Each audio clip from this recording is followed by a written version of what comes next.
This build is completely insane. You set down one little generator and suddenly it becomes a weapon of mass destruction all by itself. It's hurling grenades non-stop, wiping mobs, ricocheting explosions everywhere. And while the enemy is melting, your team is getting topped off and shielded like nothing can touch them. So let's not waste any time. I will jump straight into the core synergy chain, and this one is really involved, so focus for a moment, because here's how it all comes together. Place the flux generator with the nuclear winter augment active. The generator will boost your grenade frequency by periodically spitting out extra grenades, one every 7 seconds, on top of whatever you throw. The grenade we use is the legendary Firepot, which on detonation spawns sticky sub-projectiles that the game treats like gunshots. That double tag is the secret. When those sticky projectiles explode while Nuclear Winter's buff is active, they count both as gun damage and carry an action skill damage portion. That one overlap is where the entire engine comes alive. What that overlap unlocks for your grenades all at once, it enables auto-crit chaining from the excited state node, ricochet to every enemy tagged by entanglement from the refraction node, create permanent strong passive shield recovery from the distribution function node. It applies all the standard damage buffs, weapon damage, ordnance damage, crit bonuses because of their additional gun damage type. They also help refund cooldown with the confirmative reality node. They inherit the bonus cold or radiation damage from the nuclear winter augment, and like all damage sources, they also profit from lifesteal from the accretion node, if you take it. The result, you effectively place a healing, ricocheting turret of explosions on the field. You can still play like a normal nuclear winter Harlow, shoot, trigger, chain reaction and profit. But now the generator is doing a huge chunk of the work autonomously. That's the first half, the grenade half. The second half is what turns it from strong into ridiculous. Push shields past 30k with the main sum node. Turn that shield pool into raw damage with the gamma ray burst node, supercharging your taser shots to ridiculous levels. Multiply it all with an amp Repkit, boosting shock ticks by 200%. And finally, potential transference turns every required generator relocation into a heal burst, a res, and a trash mob wipe all at once. Fun times.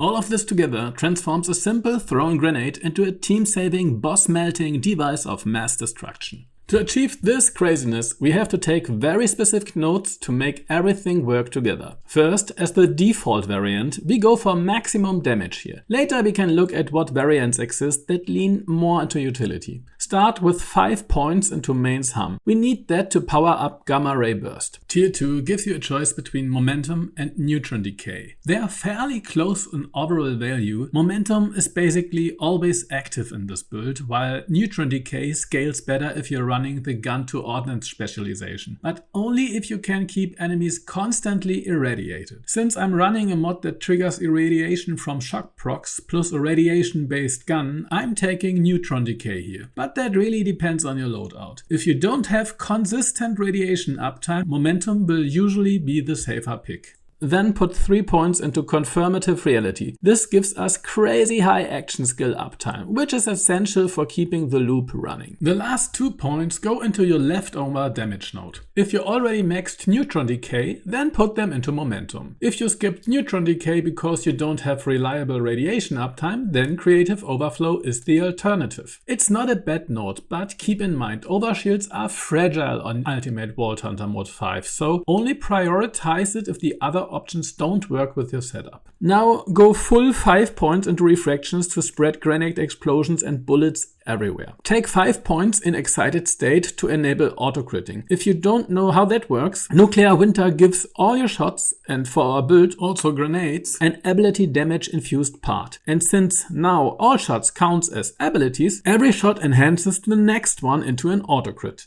And it's also a very point efficient damage node for us. Then put 5 points into distribution function and 1 point into annihilation. This gives us access to auto grenades, and it allows all our grenades to recover shields from that inherited ability damage portion. Our augment is of course Nuclear Winter, but we also max out Gamma Ray Burst, which buffs our next shot after retriggering the action skill by draining shield. The key here is twofold. First, it's not the activation of the skill that matters, but the re-trigger after the generator is already on the field. Second, that flat damage value is added to every instance of damage the next shot produces. So in our case, every taser tick benefits if timed right. And don't forget, use an amp Repkit before doing this. Yes, we need one for this build. The specific Repkit doesn't matter much. Best case, get one with a short cooldown, multiple charges or extra damage buffs. From here, move into the left tree. Max out decoherence and feedback loop. On paper, or on the dummy, latent charge looks like the higher damage pick, but without feedback loop's duration extension and with overshields being so volatile, latent charge just isn't reliable. It's better to keep your main mechanic consistently active than to chase a damage buff that gets wiped out the moment an enemy sneezes at you. Then take potential transference, which lets every generator relocation up to 3 charges create a shock burst that heals and revives allies while also damaging enemies. And just as a reminder, we need to relocate anyway to boost selected taser shots. At one point in runaway reaction for easy entanglement access to finish this side of the tree. Then invest 1 point into the blue tree's Make Extraordinary node. This lets your action skill damage also crit, which scales nicely with the whole loop. This entire setup is arranged for maximum damage. If you want to lean into team healing over damage, you can max out accretion instead of excited state. Just 1 point in excited state is enough to unlock the auto crits. But skipping the rest means giving up a substantial chunk of damage. It's a weighted choice if sustain is your priority, just know you will be trading offense for support.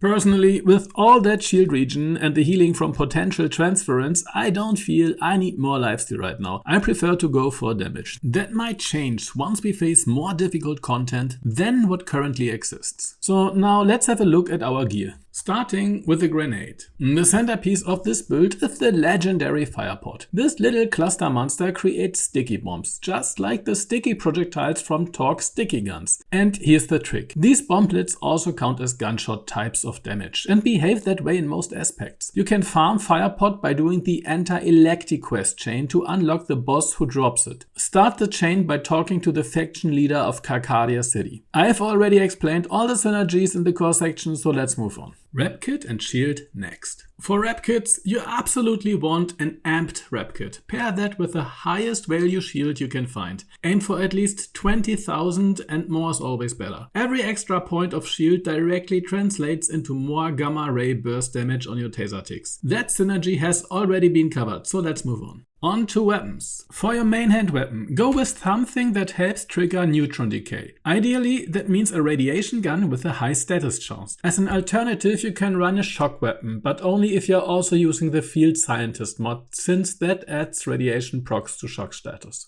I currently use the Looming Rainbow Vomit because its rainbow splats ricochet everywhere with refraction and it's a lot of fun, but the real key weapon is a Vladov Taser, ideally with high base damage and 4 charges. This is your boss killer, even better, have 2 of them equipped. Now enhancements. Since we can't apply enhancement directly to Ordnance, the best option is to boost our tasers. For example, a Vladov Dog of War enhancement gives tasers extra power. I don't have that one yet, so I'm running something else for now. For enhancement buff stats, go for splash damage or general gun damage increases. These also scale the Firepot grenades. Don't bother with weapon type specifics like assault rifle damage, since that won't affect the build. Class mods next. Legendary mods aren't mandatory here, since many don't add much to this specific setup. A universal generator would be nice, but it really only shines if you have lots of points in ability duration restoration nodes, which we don't. I'm currently using Field Scientist just because RNG handed it to me, and it works since it adds radiation damage whenever we apply shock statuses. If you can find a good specialist mod that boosts main's hum or an assistant mod with points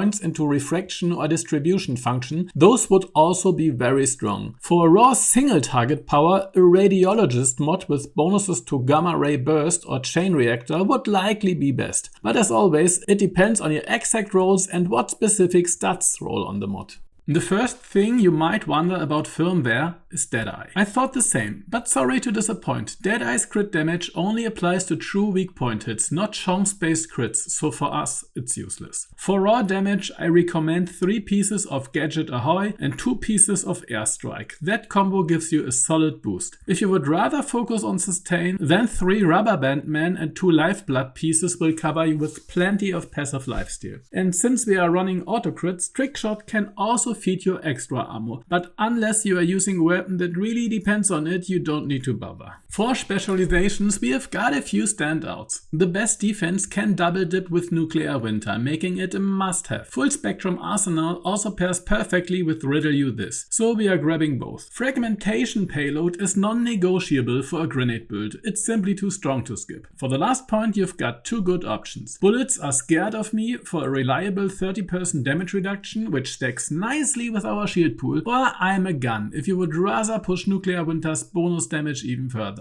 That one's really down to preference. So how do you actually use this? Step 1. Activate the flux generator and relocate it into a pack of enemies. That also procs gamma ray burst, so hold your fire for a moment. Step 2. Step into the generator to activate nuclear winter. From here you've got two options. Option 1. Play it simple. Ignore gamma ray burst's buff. Throw grenades, start shooting, and let chain reactions handle the rest. Then rinse and repeat. Relocate, step in, grenade, shoot. This loop spawns constant healing detonations around you, and it's as fun as it is chaotic. Usually, even for most badass enemies, you don't need gamma ray burst. The grenades with nuclear winter are strong enough on their own. Option 2. When a big boss shows up, do the same setup. Summon and relocate the generator. And just to highlight, you can't just summon it, you have to relocate it after. Step in for nuclear winter, but this time switch to your taser. Use your amp repkit, then unload every taser charge into the target. If your repkit has 2 charges, you can relocate again, pop another amp, and repeat with a second taser in your offhand. By that point, most bosses are either dead or begging for it.